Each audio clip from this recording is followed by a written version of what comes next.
ಭಾರತದ ಯಾವ ಊರಿನಲ್ಲಿ ಮದುವೆಗೂ ಮುನ್ನ ಲೈಂಗಿಕ ಕ್ರಿಯೆ ಕಡ್ಡಾಯ? ಆಪ್ಷನ್ಸ್: ಎ ಬಸ್ತಾರ್, ಬಿ ಬಿನಿ, ಸಿ ದಸ್ತಾರ್, ಡಿ ಗಿರ್.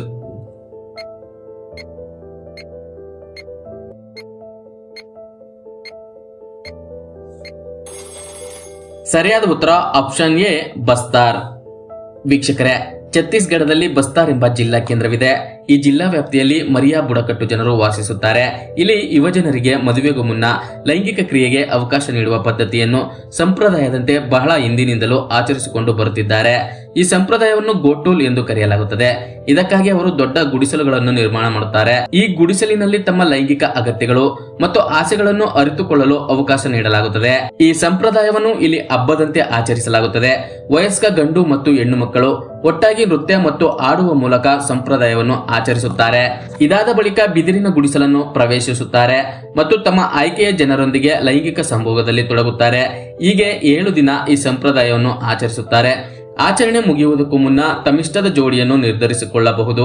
ನಂತರ ಸಂಬಂಧಪಟ್ಟ ಪುರುಷನು ಮಹಿಳೆಯ ತಲೆಯ ಮೇಲೆ ಹೂವನ್ನು ಇಟ್ಟು ಮದುವೆಯಾಗುವ ಉದ್ದೇಶವನ್ನು ಘೋಷಣೆ ಮಾಡುತ್ತಾನೆ.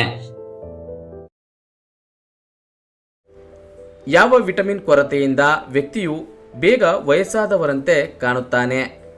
Options: A vitamin A, B vitamin C, C vitamin D, D vitamin D.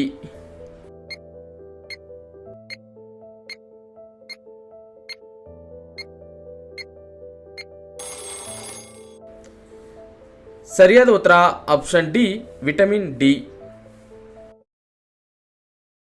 Non stick ಪಾತ್ರೆಯಲ್ಲಿ ಅಡಿಗೆ ಮಾಡಿದರೆ ಏನಾಗುತ್ತದೆ?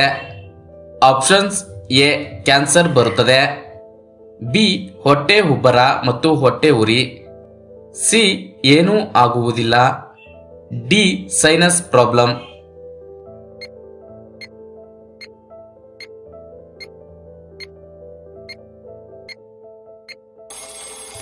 ಸರಿಯಾದ ಉತ್ತರ ಆಪ್ಷನ್ ಎ ಕ್ಯಾನ್ಸರ್ ಬರುತ್ತದೆ.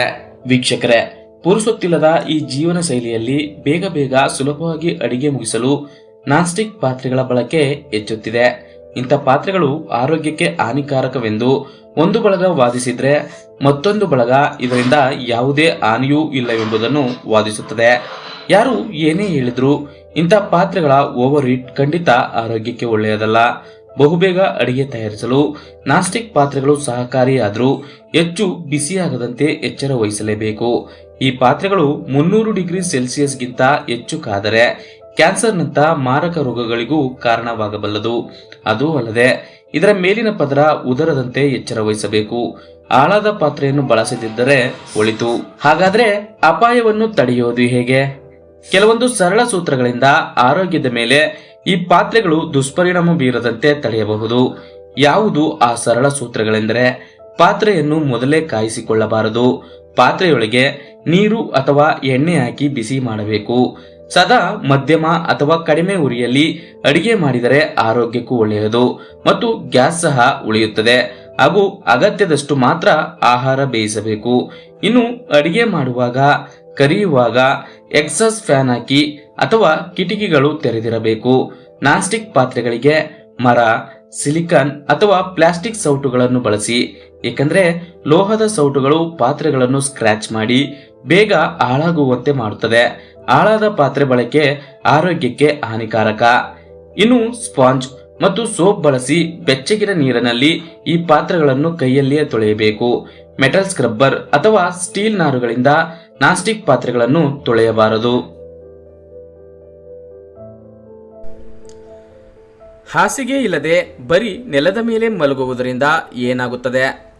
ಆಪ್ಷನ್ಸ್: ಎ ದಪ್ಪ ಆಗುತ್ತಾರೆ, ಬಿ ಹೃದಯಾಘಾತ, ಸಿ ಬೆನ್ನು ಮೂಳೆ ಸುಸ್ಥಿತಿ, ಡಿ ರಕ್ತ ಪರಿಚಲನೆ ಸುಧಾರಣೆ.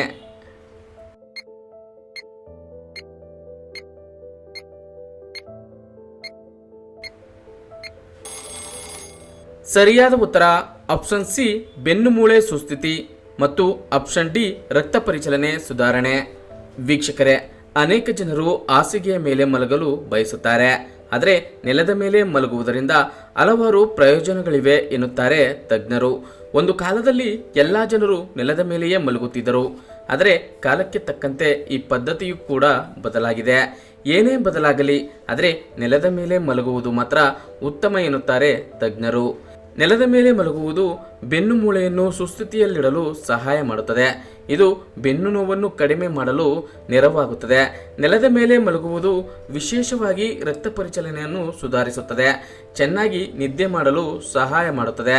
ನೆಲದ ಮೇಲೆ ಮಲಗುವುದರಿಂದ ದೇಹದ ತೂಕವು ಕಡಿಮೆಯಾಗುತ್ತದೆ. ಇದರಿಂದ ಯಾವುದೇ ತೊಂದರೆಗಳಿಲ್ಲ. ಇದಲ್ಲದೆ ಒತ್ತಡ ಮತ್ತು ಅಸ್ವಸ್ಥತೆಯನ್ನು ತೆಗೆದುಹಾಕಲಾಗುತ್ತದೆ.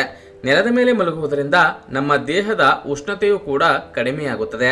ಅಂದಹಾಗೆ ನೆಲದ ಮೇಲೆ ಮಲಗುವುದು ಪ್ರಯೋಜನಕಾರಿ ಮಾತ್ರವಲ್ಲದೆ ಕೆಲವು ಅನಾನುಕೂಲಗಳನ್ನು ಸಹ ಹೊಂದಿದೆ.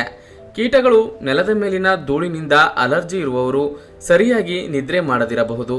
ಅದಕ್ಕಾಗಿಯೇ ನಿಯಮಿತವಾಗಿ ನೆಲವನ್ನು ಸ್ವಚ್ಛಗೊಳಿಸುವುದರಿಂದ ಅಲರ್ಜಿ ಕಡಿಮೆಯಾಗುತ್ತದೆ.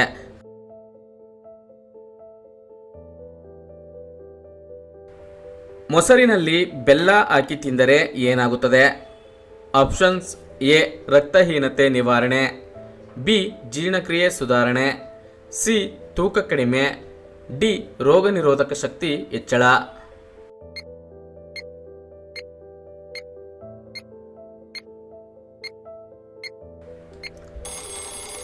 ಸರಿಯಾದ ಉತ್ತರ ಮೇಲಿನ ಎಲ್ಲವೂ.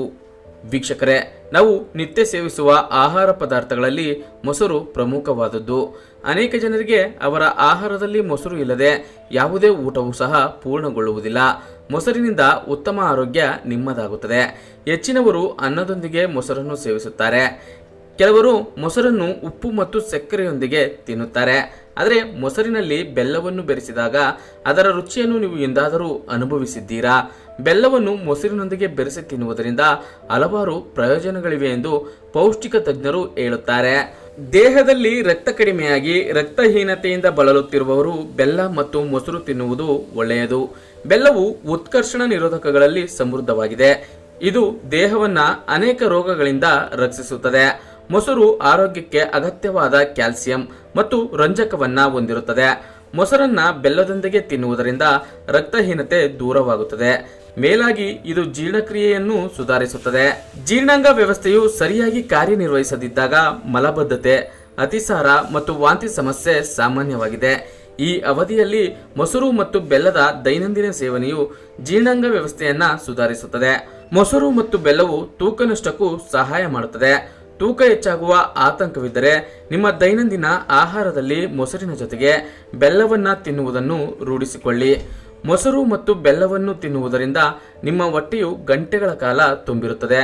ಹಸಿವಿನ ಸಂಕಟವನ್ನು ತಡೆಯುವ ಮೂಲಕ ಅತಿಯಾಗಿ ತಿನ್ನುವುದನ್ನು ಸಹ ಇದು ತಡೆಯುತ್ತದೆ. ಇದರಿಂದ ತೂಕ ಕಡಿಮೆಯಾಗುತ್ತದೆ. ಅಲ್ಲದೆ ಮೊಸರು ಮತ್ತು ಬೆಲ್ಲವನ್ನು ಒಟ್ಟಿಗೆ ತಿನ್ನುವುದರಿಂದ ರೋಗ ನಿರೋಧಕ ಶಕ್ತಿ ಹೆಚ್ಚಾಗುತ್ತದೆ. ನಿಮ್ಮ ರೋಗ ನಿರೋಧಕ ಶಕ್ತಿ ದುರ್ಬಲವಾಗಿದ್ದರೆ, ನೀವು ಆಗಾಗ ಅನಾರೋಗ್ಯಕ್ಕೆ ಒಳಗಾಗುತ್ತಿದ್ದರೆ ನೀವು ಮೊಸರು ಮತ್ತು ಬೆಲ್ಲವನ್ನು ತಿನ್ನಬೇಕು. ಇದು ರೋಗ ನಿರೋಧಕ ಶಕ್ತಿಯನ್ನು ಬಲಪಡಿಸುತ್ತದೆ. ನೆಗಡಿ, ಕೆಮ್ಮು ಮುಂತಾದ ರೋಗಗಳನ್ನು ತಡೆಯುತ್ತದೆ. ಈ ವಿಡಿಯೋ ನಿಮಗೆ ಇಷ್ಟವಾಗಿದ್ರೆ ಒಂದು ಲೈಕ್ ಮಾಡಿ ಹಾಗೂ ನಿಮ್ಮ ಅನಿಸಿಕೆಯನ್ನು ಕಮೆಂಟ್ ಬಾಕ್ಸ್ ನಲ್ಲಿ ತಿಳಿಸಿ ಹಾಗೂ ನಮ್ಮ ಚಾನೆಲ್ಗೆ ಸಬ್ಸ್ಕ್ರೈಬ್ ಆಗಿ.